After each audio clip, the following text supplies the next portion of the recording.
In the Article 16 Standards of Practice, it states, the article is not intended to prohibit aggressive or innovative business practices which are otherwise ethical. But is it possible that posting your listing on Craigslist could be breaching your ethical or legal responsibilities?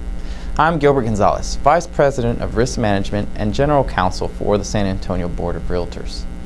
With the cost of advertising being what it is, it makes sense to take complete advantage of the free resources you have available to you and your business. However, I want to help you reduce your risk when you consider posting properties on Craigslist. Craigslist started in 1995 by a newcomer to San Francisco who was looking to connect people of the town regarding local events. 17 years later, it's the leading classified service in any medium, providing 49.4 million unique monthly visitors in the United States alone. Craigslist is a valuable tool to connect you with your consumers, and it's free.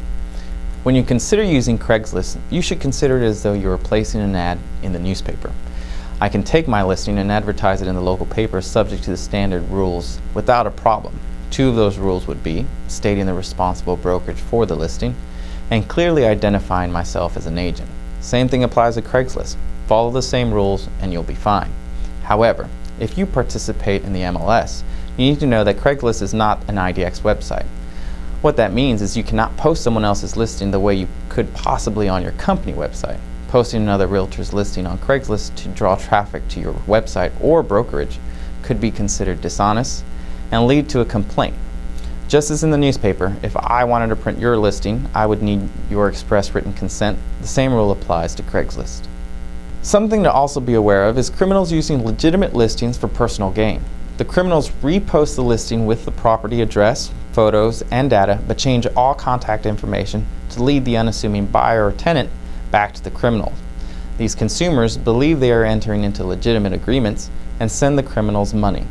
When the tenant or buyer goes to move into the home, they discover they have been dealing with someone who has no connection to the property. By the time this happens, the criminal is nowhere to be found.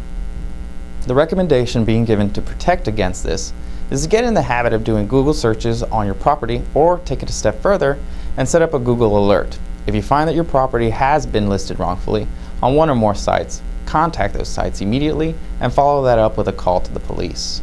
And remember, Craigslist is a free tool for you to use, but it must be used correctly. Thanks for watching, and if you have any questions regarding this or other legal topics, please feel free to contact me.